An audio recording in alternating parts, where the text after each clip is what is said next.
it's Mm-hmm. individual. Mm-hmm. And my role I see is really guiding families to identify what their right path is. Welcome to the Relational Parenting Podcast. I'm Jennifer Hayes, a parent coach and 20-year childcare veteran.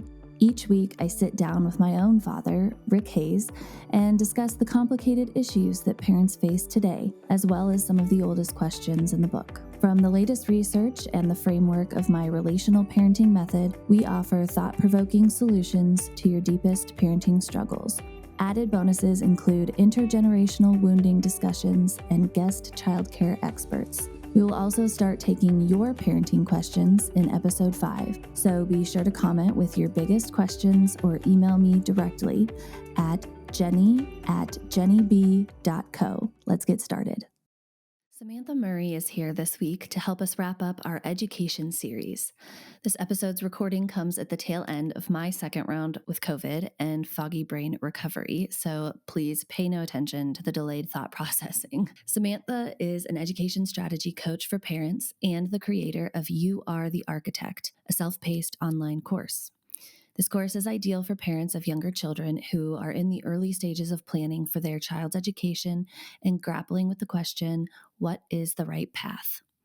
Samantha's gift is in helping all parents become more discerning, to be able to identify their own differentiated strategy so that they can confidently pursue the education they want for their child. She also specializes in empowering families of color for whom the U.S. education system is not designed to serve well. Samantha also offers private coaching for parents who desire her undivided attention. All right. Hello, everybody. Welcome back to the Relational Parenting Podcast. This week is week 5 of the education series that we started back in the very beginning of March.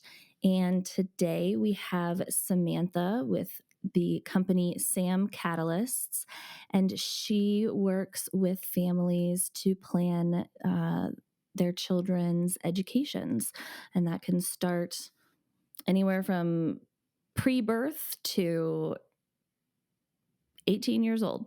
And so she's a strategic education planner and helps families look at all of their options and figure out what is best for their family.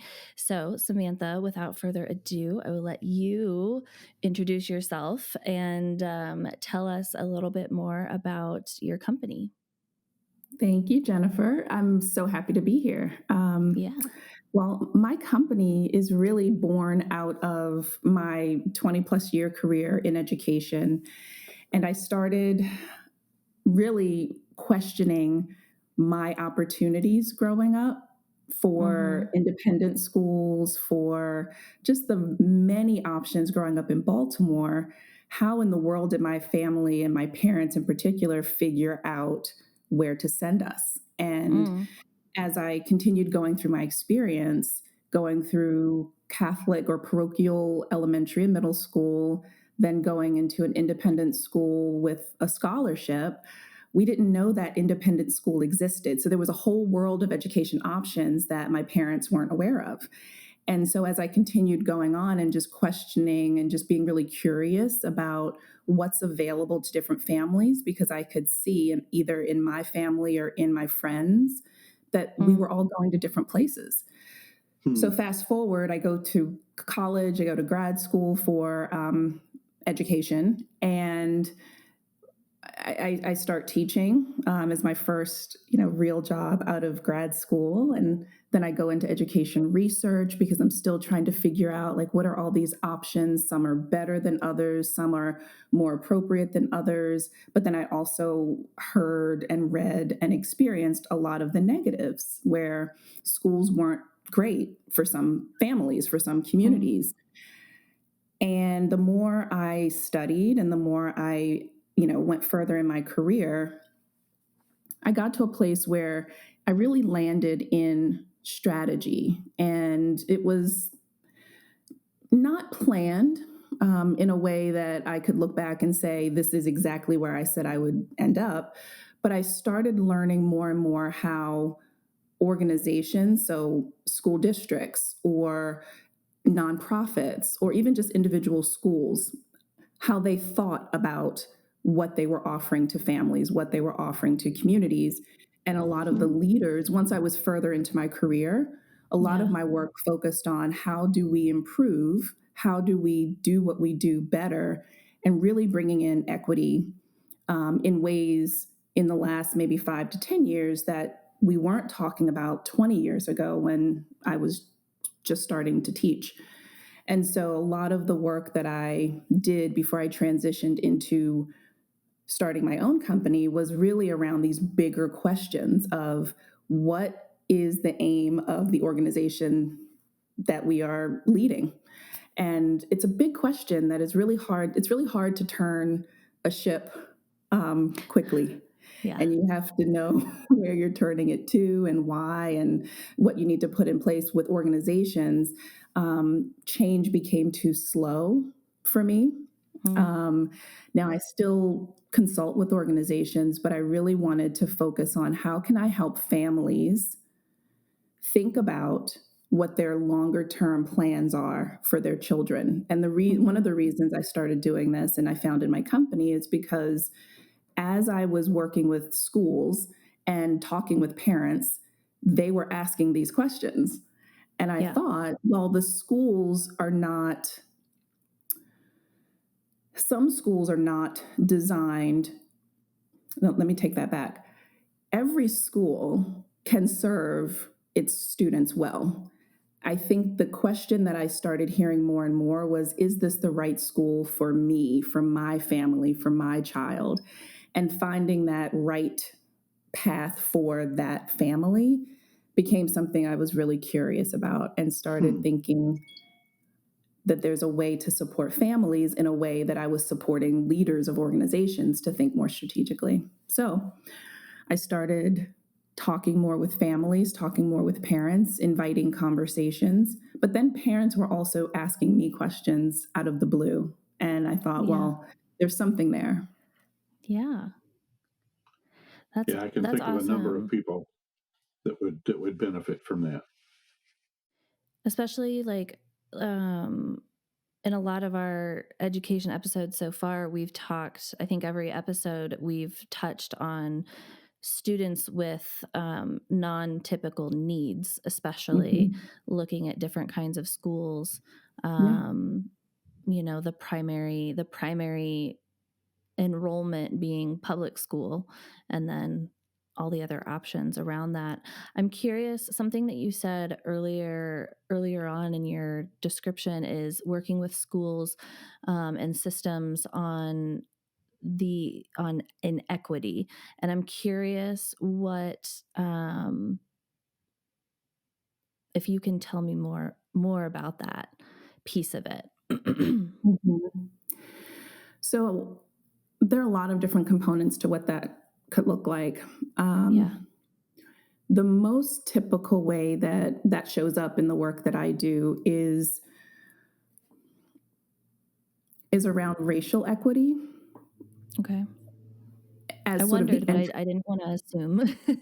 Yeah, no, I mean, as the entry point. Now, I think once you once an organization thinks more deeply about that and tries to figure out what that means for them, it tends to, the way I like to say it is giving every child what they need to Hmm. succeed.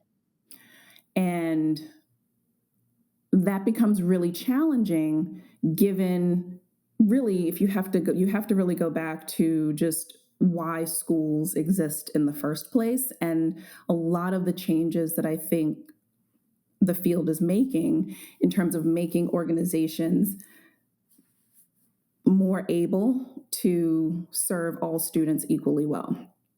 And it doesn't necessarily mean giving every child the same pathway, for example, or giving Mhm. Right. them all the same pace of learning. Right. It doesn't really mean that anymore because the purpose of education, if you think about why we wanted to educate children in the same way, along the same pathway, for whatever the purpose was 100 years ago, 50 years ago, but Hmm. now every child is a unique learner, Hmm. and we still have sort of this universalized approach, standardized approach to education. And I know that there are so many schools that are working to break free of that.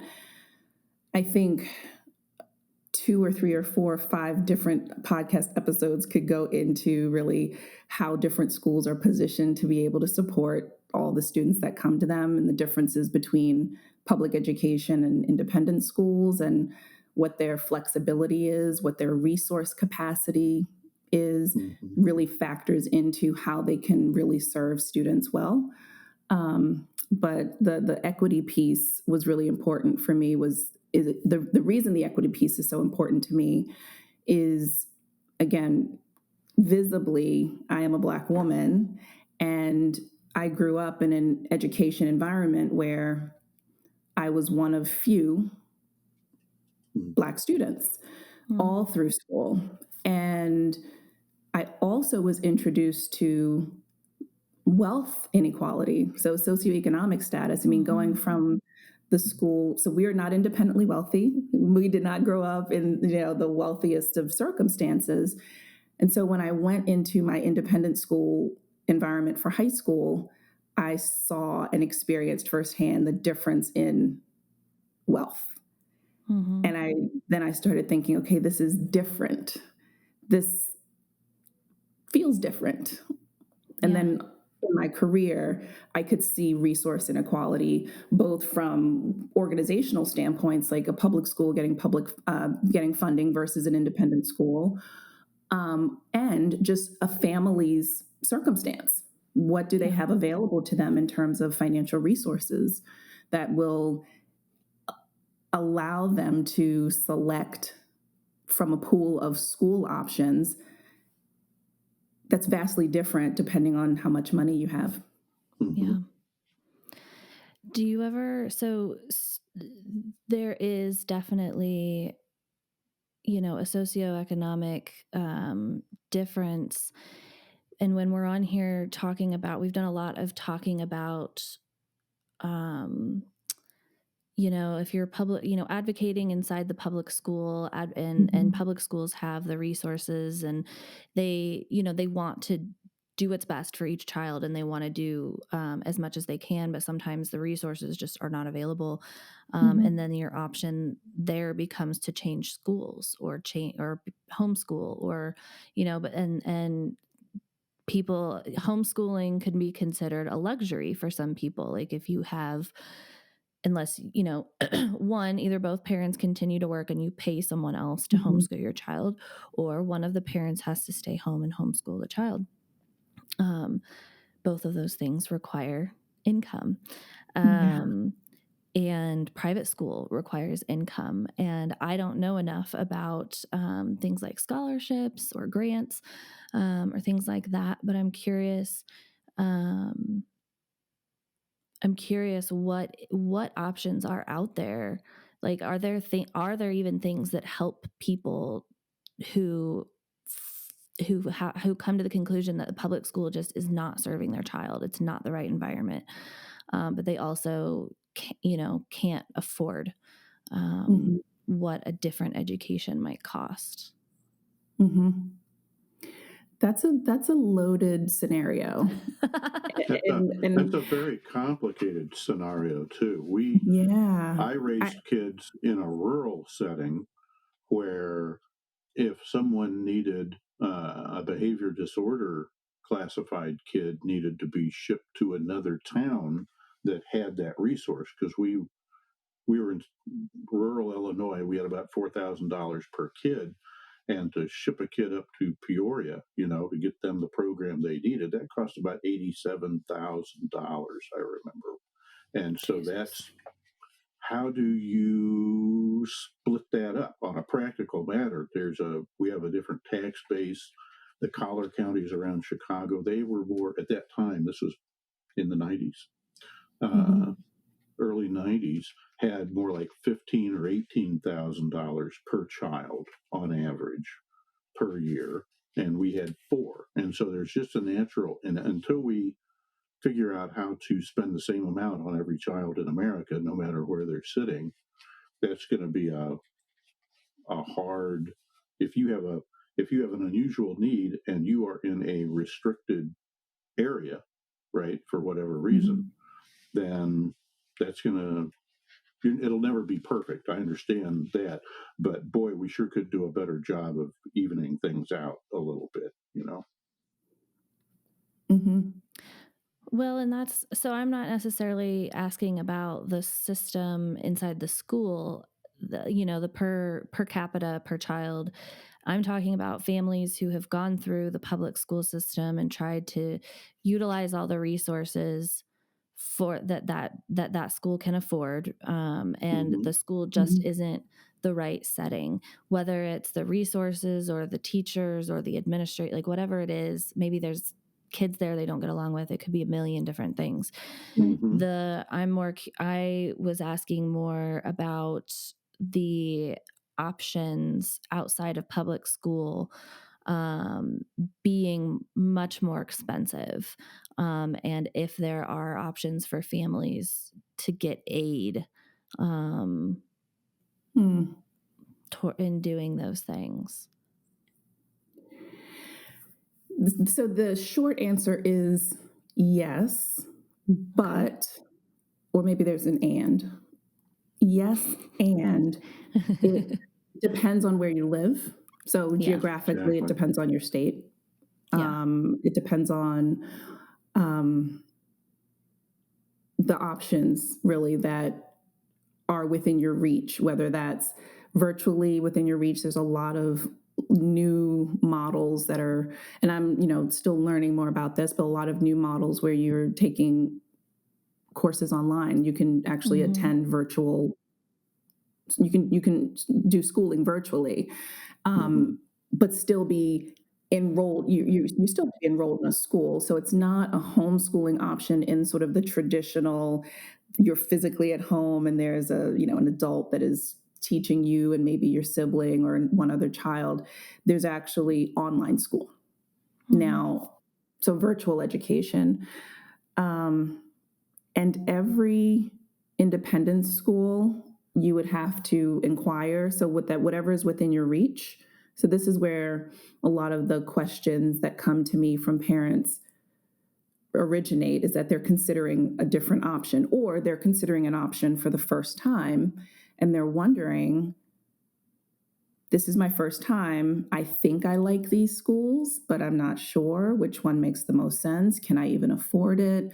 How would I go about affording it? How early do I need to start planning? Is there a wait list? What's the process? If it's a charter school, is there a lottery? Is there really I was going to say a pipeline, but I mean, that's language that gets used in this space as well. But what are the schools that are good for students to start in, so that they can kind of have that pathway to another good school that a parent may be eyeing? So when I get those types of questions about, is this even available or affordable to me, or what's out there in terms of financial assistance, whether it's financial aid, scholarships, grants, that's the type of like legwork that parents will begin to do. And it helps to have narrowed down at least the direction that you're going in. So some families say, we are committed to public education. And unless there's some, circumstance that would really jeopardize, my vision for my child, we want to stick with public schools. And I've had families tell me that. Or there are families who say, I want my child to be in the environment that's right for them, whether that's public, private, parochial, whatever that is. And so we start to go back and say, well, then what is your vision? And try to unpack what that is, but then why that is, so that we can start to maybe narrow down the schools that they're looking for. And then you can say, well, out of these 5 schools, let me do some research and find out, what their financial aid or scholarship opportunities are. And that typically is the route that I see a lot of parents taking. Boy, it sounds like there's a real niche for, what it sounds like to me is basically a consultant who specializes in knowing the school systems in an area that can help a parent, especially a young parent, especially with early children that haven't been through, when you have your first kid, you don't know nothing usually. And Right. to have somebody who can call and say, let me look around, or has already looked around for somebody else with a similar, I have an autistic child, or I have all these special needs. My kid's getting bullied here. Let's find a better fit, and being strategic in schooling your kids. Yeah, that sounds great. Well, that's actually so important because, again, the universalization of education, it's easier to just kind of mass produce things than to do things more um, individualized, and it requires more resources. As And it, easier as in cheaper, ultimately, in everything, time, money, mhm, mhm, yeah. Yeah. mhm. So there's that balance that I find a lot of parents are trying to strike between, you know, you have to go to school, so that's compulsory. And what's the best environment that you can then balance between what you're able to supplement, complement alongside what's happening in the classroom outside of school. And I know a That's lot right. of What's parents the are best outcome? It's not, exactly, nothing's going to be ideal, but helping parents engineer the best outcome they can absolutely. manage, that's available. Yeah. That's it. That's it. Well, and it's not always, we've spent a lot of time on every episode of the education series on special needs Mm-hmm. or atypical needs. And there's also Samantha, in your work specifically, there's another component, which is the parents and or child's combined goals for where they actually are Mm-hmm. headed. Are they headed to Mm-hmm. college? Are they headed to trade school? Are they headed to, you know, beauty school? Are they headed Mm-hmm. to on being an entrepreneur? Like, are they going to be a musical artist? So they're going to go to Mm-hmm. a musician specific high school. Like, there's Mm-hmm. so many, like the path that someone chooses has so many different pieces. Mm-hmm. Um, what, what you do is really, it's like, it's extremely strategic, and it's also, you really help parents individualize the education for each of their children. I would think, Mm-hmm. even inside of a family, the children might go to different school paths. Yep. Yes. Yep. Yes. Even Decatur, even the little town I'm in, has 3 or 4 schools that a kid could go to, magnet Mm-hmm. schools and that kind of thing. And that would really add value to be able to pick and choose Mm-hmm. per kid. Yeah, they have tremendous and long-term value. This is an investment when they're young that turns into a mountain in interest Absolutely. later on. Absolutely. I like to think of it as helping families to zoom out before we get super specific, because I think a lot of the urgency comes from I need to make a decision because Right. the school year cycle is requiring me to right now. And Mm-hmm. what I'm hoping that I will eventually be able to sort of open up as sort of this newer way of thinking about for newer families is to start that thinking early, so that once you're faced with that decision, again, unless you have unlimited resources and you can simply say, I want my kid, and even then, I mean, you can't buy your way into every school. Yeah. When I say that, I mean, afford the tuition, because Mm-hmm. there is a limit. And Yeah. so you do still have to make a choice or make a decision. Sometimes it's just easier when you have, more available resources. But when you start to take sort of that big step back and think bigger picture earlier, you already have done some of that heavy thinking that makes it a little bit easier when it comes time to pull the trigger and make a decision in the Mm-hmm. moment. Mm-hmm. It feels less daunting. And I've Mm-hmm. had families say that too, where I ran a workshop, and one of the moms, her daughter's 3, and she said, I'm really putting in a lot of effort right now to think ahead. And it was a 3-day workshop, and I really prompted her with maybe a handful of questions each day. And after the second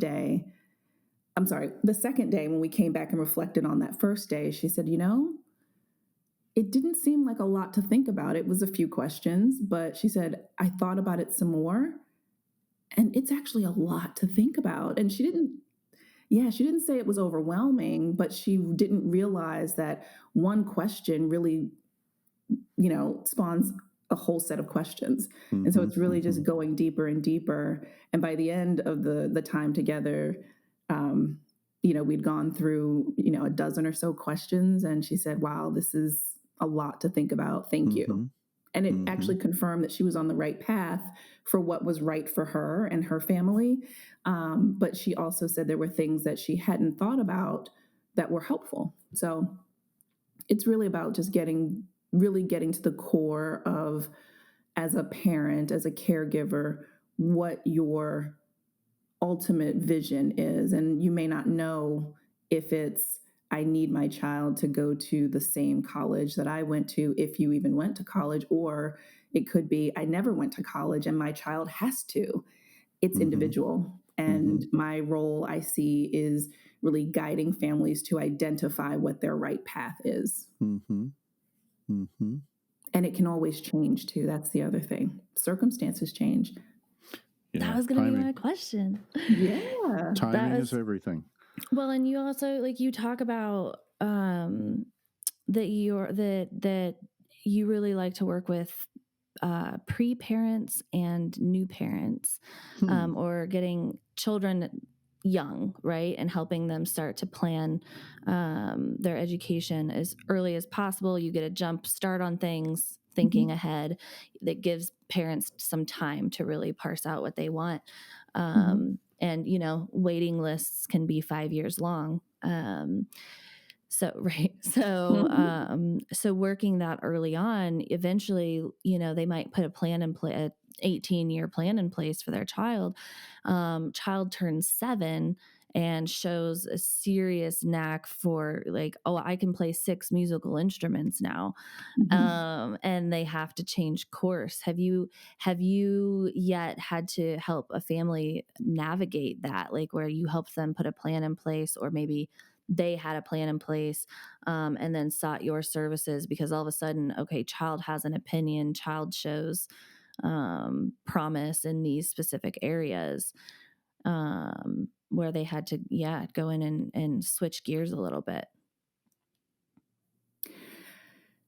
Yes. So that's an interesting question, because when I think of strategy, a strategy is really about your actions along the way. And so strategy is what you do.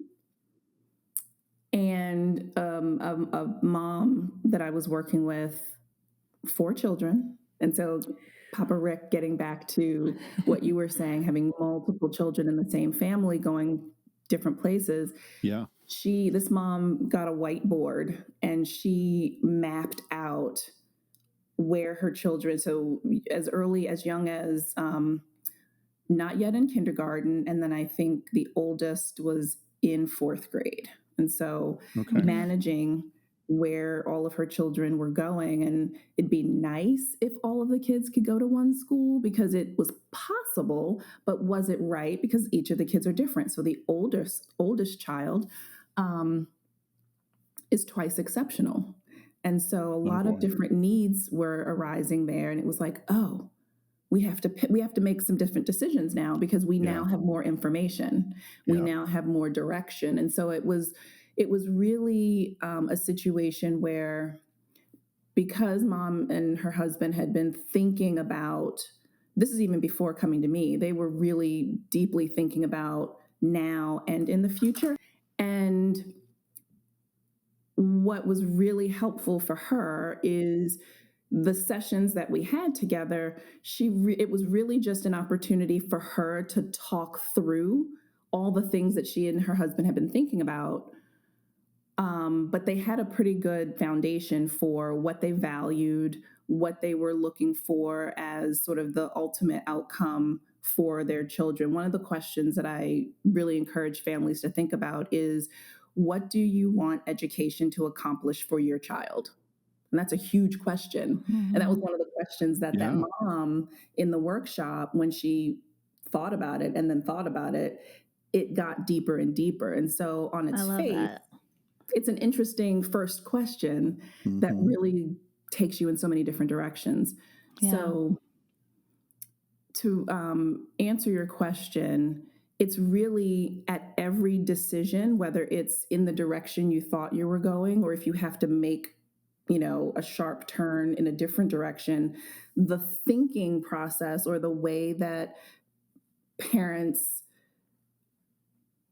get to arrive at that decision typically is similar. It's around just asking them questions, or just listening to them and then giving back to them what I heard so that they can hear, okay, yeah, that's exactly what I was thinking. Or no, that's what you heard. That's not the way that I want to go. So it's just clarification. Thought partner in a lot of ways. Very cool. Yeah, there's so much value in having a plan. I used to work for a guy, and he wanted a 6-week plan for software development, updated weekly. And I was like, when's the last time we got to the end of one of these plans and it looked anything like it looked 6 weeks ago? He says, there's value. He taught me there's value in the process, sitting around and talking about it. Yes. Right? Do it. And it all kind of stays between the standard process control lines better.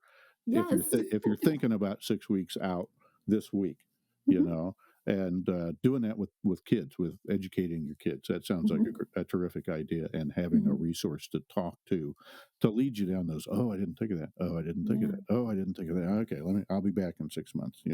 Exactly.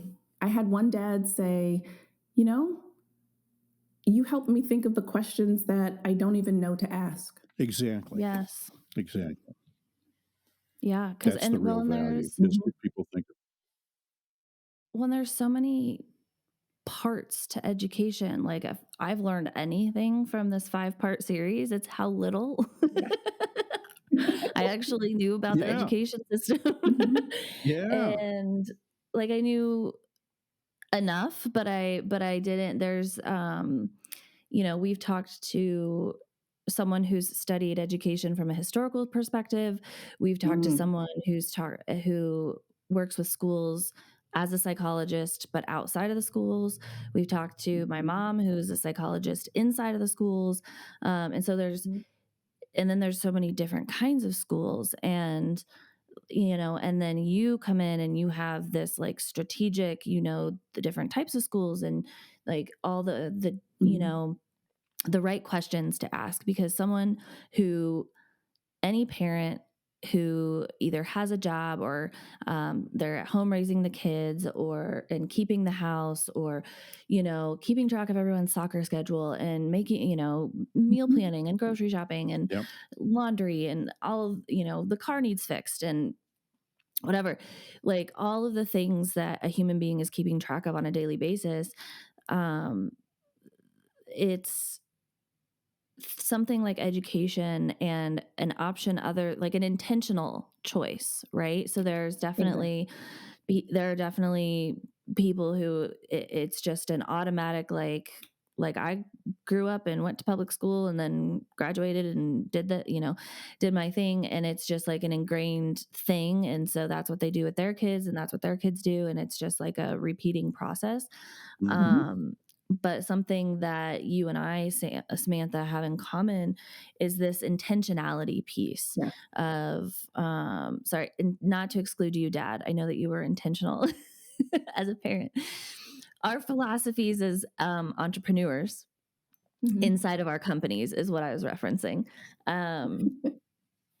Is the intentionality inside of this piece of parenting, and the piece where we are not just putting each kid in the same box and shipping them out to do their thing while they grow up. And then we hang out after school and after work and on the weekends. But we're actually deeply paying attention to our child and what their needs are, what their strengths are, their natural gifts. And then we are, as parents, creating a plan for them, for each child. And if you have multiple children, it gets even more overwhelming. And so to have someone who knows the ins and outs of the education system, all of the options available, someone who can find out more for you if they need to, and walk them through the overwhelming thought process of planning each child's education is especially from absolutely ground zero. invaluable. Yeah. When I heard that this is what you do, I was like, we need to talk. When you have a child, I mean, you should go to Lamaze classes and, start thinking about this stuff, so that when they get to be school age or preschool age, you've given this some thought instead of just like we did, which is we're out in the country and there's one school district nearby, and you throw your kids into the system and trust, and then kind of keep an eye out when there are problems. But, having a little pre-thought and understanding that there are options, and if there's funding and, knowing what's possible, that without having to do 6 years of research while you're in the middle of, doing surviving everything else Jenny was parenting. talking about. Right. Yeah, just because it's so dynamic and busy, that would be a tremendous leg up. Yeah. And it's not I think to your point, it's not a one time you come, have an hour, 2 hour, 3 hour conversation, answer some questions, and then you're done. Right. It's an ongoing. It's a periodic, like a counseling or a let's have our daily, weekly, monthly, quarterly, whatever check-in, and keep our wills up to date, along with, something you'd keep up to date along with everything else. Yeah, absolutely. Then when something does happen, it's not like a quiz that you can just it's a highly strategic, and you need a human being to come in and hear everything and work with you back and forth. It's a it's a back and forth. And that it can piece be so overwhelming. Yeah. That most of the people that I've interviewed for the podcast, I'm like, I'm going to hire you in the next 0 to 5 years. That's right. But the quote that you said, what can the education or what can this school do for my child, versus, because it's, for me, that's such a flip, because I just think of kids go to school. So kids go into the system and you do your thing, right? It's one thing. Yeah. But that reversal of mindset around, it's the same as government. Government is meant to serve the people, not the other way around. In schools, your school should serve your child's needs, not the other way around. Yeah. And I love that. I think that's such an important question. Add another layer to that. Yeah. Another layer. So I start with a question around education. So what do you want education to accomplish for your child? Then going back to, I think, a question that you had, what if, you notice that your child has either a special talent, ability, interest, or need, and you need to go in a different direction. Now it's about, what do I need a school to accomplish for my child? So it's the bigger vision around education, big picture. And then each of those decisions, as your child grows, as your family changes, as you mature, as your preferences might change, then it's about, what does the school need to have so that my child can thrive? That's right. You start to look at changing. You can go to the system, you can go to the school and start saying, here, where's this program? How do you handle kids with this program? Oh, and maybe get involved. Okay, well, let's help start a Head Start or a math whiz program, or some kind of program that serves your kids. Yeah, it's not about the system. So coming back from the school board side of things, it's not about those needs change. There'll be different waves of kids going through a school system. There'll be different needs at one time. The school can't just automatically serve every need for every child that comes through simultaneously. They need feedback from parents. So the better prepared parents are to go in and battle and make good cases and argue with the other parents about how to divvy up the resources, the better off they're going to be through the course of their kid's career. Yeah, that all sounds great. And there's absolutely, I don't have a judgment or a preference around, if a parent says, I just want my kid to just go to the neighborhood school. Okay. That's totally valid. So my position is not, oh, every parent has to have, this notebook and they have to write it down and have a plan. I do think that there needs to be forethought and intentionality, and you might arrive at where we live and what's available to us as a public school set of options works for us. Yeah.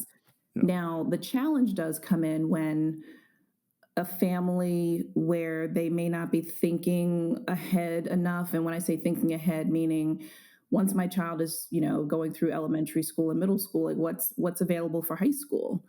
Would we likely still be living in the same area? To then think about, does it still make sense to just kind of let my child enter into, the public school system where we are? What typically happens to children when they graduate from the school system? Is that what we want?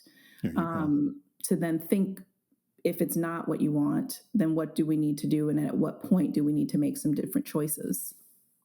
When possible. I know that again, not every family has the luxury of easy options or options at all. So that's also tricky sometimes when you're thinking about what you would love to give to your children and what's available. A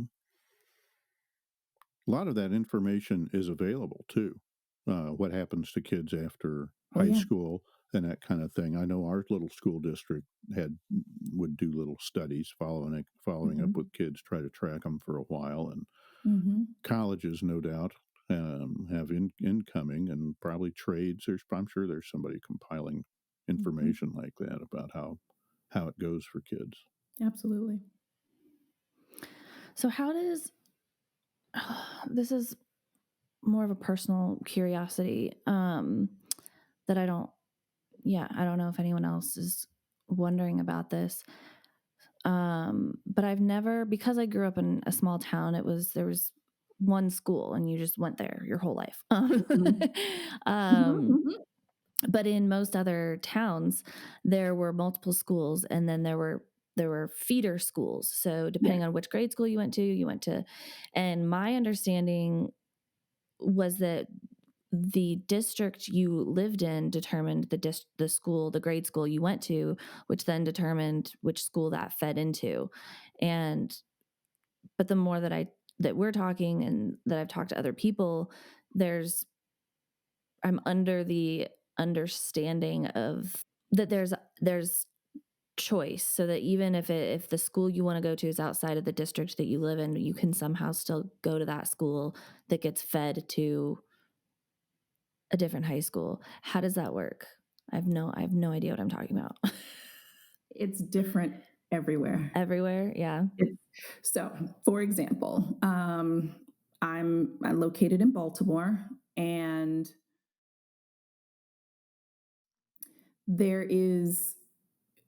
you can choose which high school to go to. So you don't have to start in one elementary school and then automatically have to go to the feeder middle school and then to the high school. There are opportunities where in some middle school cases, you can apply to go to a different middle school. With the rise of charter schools, there's also, so charter schools are not, so traditional public schools, and you have neighborhood schools where, based on where you live, that determines which public school you attend. And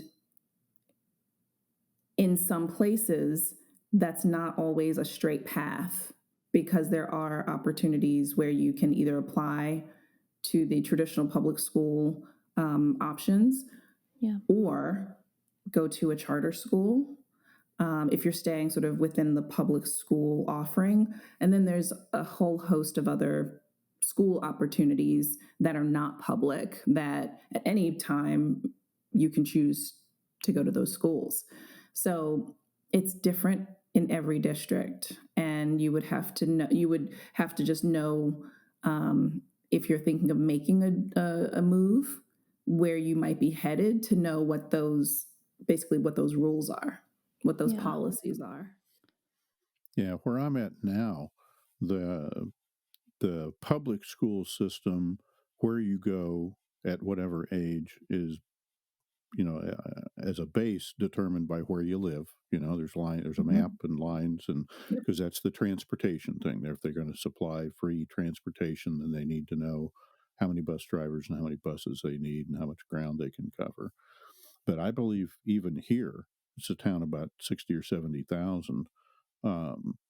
There are Montessori grade schools as opposed to public grade schools, and I don't know what, and Christian schools, parochial schools. And then once you get to, and there's an enormous Catholic grade school, been here for decades, which is not free, right? So there's starting to run into resources there if you really like that, or then you have to, and they have what do you call them, scholarships, but not for everybody. So there's competition or whatever. And then the same with middle schools. I think there's 3 middle schools. I think one's a charter, one's a magnet for STEM or something. They're already kind of making determinations. I forget what the emphasis of the old one is. And then just the one that you would go to because you're in the district.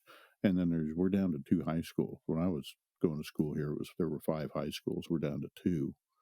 And I'm not sure if they have differentiated programs there, if there's a great art program at one or science at another, or not. So there's kind of a mix, and sorting it out for the first time, and even ongoing, or if needs changed, that could be very complicated. And I can't even imagine a place like Baltimore with so many options and such a population density, how many options you might have. And then homeschooling, there's a whole cadre of people that's way more common than it was when I was raising kids. That was pretty fringe back then, but now there's consortiums of parents that get together and take turns educating, and that's become very sophisticated. Yes, absolutely. So I'm sorry, Jennifer, it's not an easy answer. It's not a standard answer, I should say. Wow. No, that's fine. That's okay. I don't ask questions expecting clean cut answers. 10 words or less. Huh? I'm curious, okay, charter schools, magnet schools, parochial, sounds like it's associated with religion. That's probably, I'm probably dating that. Yeah, there's Christian and Catholic and Lutheran schools that I can think of around here. They run school districts. So a charter can be public. It is public. It is public. It is public. Okay. Absolutely, always. So what's the difference then between a charter school and the public school next door?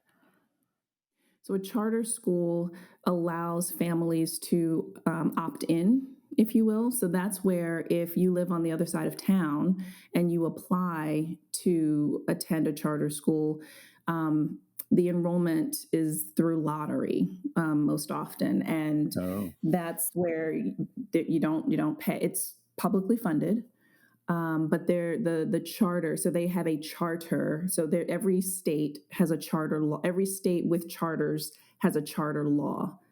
Every so a district, the board in a school district decides whether they want charter schools or not. The charter lays out what the charter schools are accountable for. So obviously they're accountable for academics, but there's a lot more flexibility that the leadership has in designing the curriculum, in determining the length of the school day. You still have to meet certain requirements in terms of teacher qualifications, in terms of provision of special education. I mean, there's certain things that, as operating as a public school, it still has to fulfill. The opportunity for parents is that they are, you feel like you're in more of control of what your child is receiving, because you are choosing from a set of options which school fits best for your child. And typically, and not all charter schools are created equally. Some of them have a very specific focus for their curriculum. Some of them are themed. Some of them, their approach to discipline is different. And so it's a lot of flexibility that comes with being a charter school, but they are held accountable to what's provided in the law and their charter, and charter schools can be shut down. Well, public schools can be as well, but again, each district is different. In Illinois, and each state it's different. Yeah, in Illinois, it's kind of like the charter schools were kind of market oriented. If there's a lot of people in, and I think they're more common in larger school districts than they are in smaller school districts, because there's more flexibility with the funding. But a charter school might arise because people want, the college track or the not college track, or special needs or science education, and so someone might start a charter school where they just do the bare minimum with PE or whatever. These are not concrete examples, but they can back off on some of the trying to cover the whole gamut equally. They'll back off on pieces and emphasize music or science or something. The issue I remember was that when a student leaves a district, the nominal public school, and goes to the charter school, in Illinois, they were talking about, I think there's different ways of funding them. They would basically have a chit. They would take their funding with them. Whatever state and federal funding went from the nominal school to the other school. And so when there's very limited resources, very limited funding, then that can get dicey, because then the services drop in the nominal school visibly, and it becomes competitive instead of specializing somewhat. So that's just a real complicated issue. Yeah, you're getting into voucher territory. That's the word, and that's not my. Yeah. Yeah, that's you described it, and that's what it's called. And those are just things that, in terms of parents understanding what's available to them, again, based on where they live, goes into the things that you would need to research if you are looking to make a change from where you currently are. There's something I was going to say about charter schools.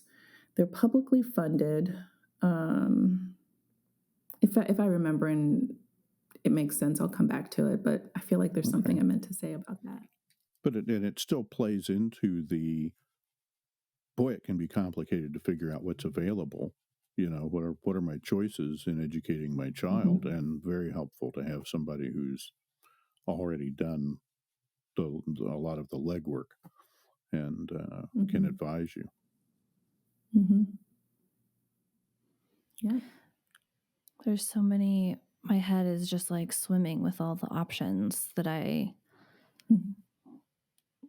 I thought I knew most of the options. And then, charter, I've never actually understood what a charter school is. Other than I knew that the one charter school I had any experience with was one when I was a nanny and took the children to it. But I didn't understand it was just like a fancy private version of school in my mind that they wanted their kids to go to, smaller classrooms, more, I think the discipline or the learning style or both were Montessori based. They weren't a Montessori school, but the values and the way that they handled things reflected Montessori and child-led education. But yeah, there's just so many moving pieces, and like where you live and what your values are and what your child is good at, what your child likes, what your child wants to do. And then there's just, it's like, all right, well, you've narrowed it down to 7 choices. Good luck. That's right. At least you shortlisted it. Right. This is crazy. Yeah, I've got to go do some reading on charter school funding. I don't remember all. It was a new thing in Illinois. I don't know if they just approved them back in the early 90s, or it was new to me anyway. And we decided not to do it. We couldn't swing having another school in the district. We were doing good to have one grade, one middle, and one high school. Or we could, but we'd have had to raise taxes, and nobody was interested in that. There was nobody was going to vote for that. So a lot of resources are important. Sometimes you got to move somewhere where the opportunities are. I think just like a job. I was just going to ask, going to school is a job for a kid. Have you ever, Samantha, worked with a family that literally moved because they didn't have good education options for their kids? I feel like that would be a very extreme situation. Not where that was the only reason for looking for a move. So no, is that true? I have a family that is thinking about it. Actually, a couple of families that I'm talking to that may not be next year, but they've started to think ahead, and they've said, well, we see what is available to us in the future. I'm not sure that these options are really what aligns with what we want and need. And so the wheels are starting to turn. If we move, when would we move, and to where? But not where someone is actively making a decision to move because of education. Usually it's, we're thinking of moving. Oh, let me think about what the education opportunity looks like there. And then we kind of talk through that. That sounds a lot like, that brings to mind the upward mobility thing. It's like, well, I'm making more money now, and so I can go buy a better house in a better school district for a better school, or you get a new job and you get a chance to, you don't have to move expressly for it. You're already moving because you took a job in another town, and so now you're thinking a little more strategically about which school district do you want to be in, instead of just being in the one you were in when you started having babies. And this is a real moving target. Raising kids is complicated. There's no manual. There's no handbook. There's no, I know, right? Parent school. I keep telling people that. I wish someone would write the manual. Right. I think we're bringing in all the pieces. Yep. Right. Go to the library. I need the manual on parenting. And they'll hand you my business card. There you go. And Samantha's. You guys will have to form a consortium, a full service. Right. Ask us anything. We got a specialist for you. I mean, really, that's what it's going to end up being. Parent retreat. You could co-host a parent retreat where they get special one-on-one coaching sessions, and then they get one-on-one education planning strategy sessions. I think that's where it's getting. Yeah. Let's do it. Yeah. You get, cool. it's getting, people are learning the system we've got is complicated and you can't do it all. Mm-hmm. And so if you want to do the very best you can and be able to look back on it and say, I left no stone unturned.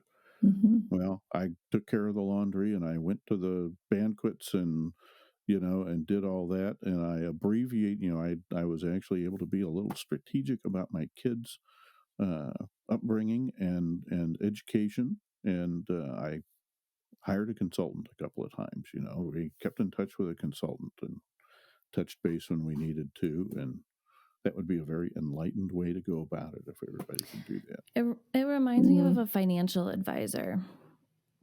Like, you don't just hire a financial advisor once and then you're like, all right, my money's good. Like, you hire someone and it's an ongoing relationship of like, let's check in, and like, I want to check my portfolio. Let me, where's it at now? I'm going to invest more in this, blah, blah, blah. You need to start the 529, like, and that's kind of what this whole conversation is making me think of as you, Samantha, of like, you are, you're an advisor. Like someone who's like, people want to keep you in their pocket. Yeah. An education advisor, just like a financial advisor. Absolutely. Yeah. Awesome. It will get normalized. Everybody will do it before too long. I feel it. I have a good feeling about the whole thing. All us entrepreneurs out here. Exactly. Well, Samantha, is there any last piece? Is there anything we didn't cover about what you do, or any last piece that you would sum up your work with before we wrap things up here? I think I would just reiterate that really the big question that parents either articulate in this way or in some way, shape, or form are kind of just, mulling around in their heads is, what is the right path for me? Now, it might be that they are thinking way ahead, or they're, again, faced with a decision like right now. They still want to know, they want the confidence to know that they're making the right choice.